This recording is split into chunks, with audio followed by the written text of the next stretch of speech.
PK52, the Saturday morning meeting, phase number 2 of TSSP. Here we go. Remember, we're using the camera and the millimeter wave radar to be able to make all this stuff work. This week we're featuring lane departure alert. I guess the first thing we'd have to say is, if you were texting, of course nobody texts while driving, or napping, or distracted, whatever. If an alarm went off, would you look up? If the answer is yes, that means all we have to have is some kind of audible tone to make you look up and fix what you're doing wrong. So here we go. The system is active above 32 miles an hour. Why is it 32 miles an hour? Because it's 32 miles an hour. Just put that in your brain and understand that. It's programmable for sensitivity.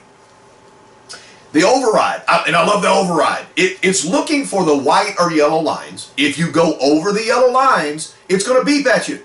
If you turn your turn signal on, it doesn't beep at you. Could this be the single thing that make Americans start to signal before they try to run over you? I'm endorsing that right now. The camera locates the white or yellow lines. Now the cool thing about it is the MID right in the middle of the steering wheel will tell you whether the system is active or not. If the system appears with hollow lines, which I'll show you in a second, then the system is not reading the lines. If it's snowing outside, if it's raining, if the lines are faded on the highway, would be some reasons why it couldn't pick up the lane markers. But if it's a solid line on your MID, then if you're taking a demo drive and you're in the passenger seat, you just tell the customer, go ahead and try to exit the lane right now, and it'll show them how the system works. So it cues you into when the system is or is not working. When driving at speeds above approximately 32 miles per hour on relatively straight roadways, with the lane departure alert system turned on, the in-vehicle camera will attempt to detect the visible white and yellow lane markings. The vehicle's multi-information display indicates whether visible lines are detected. The inside of the displayed lines will be empty if the system is not able to detect the lane markings or if the system operation is temporarily disabled. The inside of the lines will be filled in if the system is able to detect the lane markings.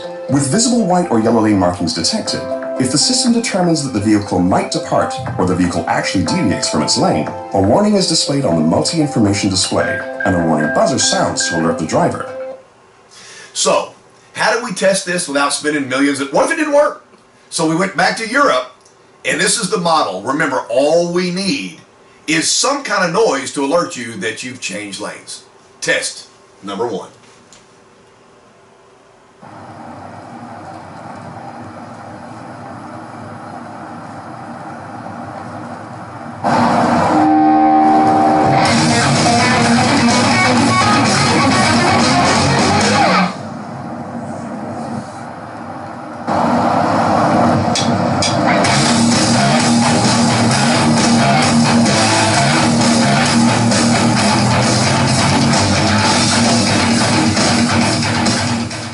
Toyota felt like that putting a live cover band in every single car would eliminate some passenger capacity. So instead of going with the live cover band, we went with an audible alert, which seems to work really well. Make sure your customers understand how this works. The next thing we'll talk about is pre-collision, and I love pre-collision. The system is active from 7 miles an hour to top speed. I mean, from parking lot speeds to 100 miles an hour. It can determine if something pulled out in front of you, if you're approaching a hard surface, if there's a pedestrian that moves out. We'll talk about how the numbers change here in just a second. Laser radar and the camera discerning shapes and distances. An audible alert. Remember I told you in Star Safety, in order to turn brake assist on, you had to hit a rapid strike of the brake pedal, and then brake assist was armed. If this alert goes on, then brake assist is alerted. Let me tell you something. Let's look at a 16-year-old brand new driver. They're texting. They swear they don't text, but if you don't finish the LOL, then you're socially bankrupt. You have to finish your text. So they look up and they're startled. They pull away from the steering wheel. Now they can't reach the brake pedal like they should.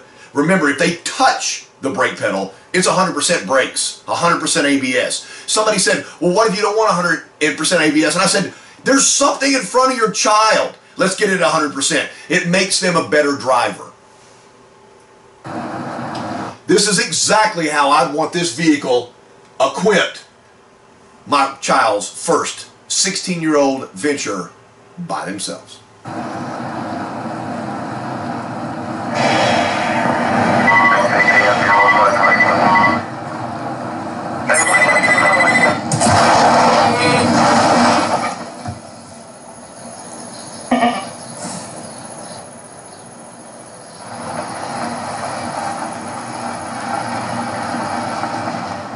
like having a fighter pilot with you, only better. Now you have to understand that's a little bit different system there. That's TSS-G. If you can't figure it out, let me give you TSS-G. Right, TSS GOAT. PK52, the Saturday morning meeting. We'll see you guys next week.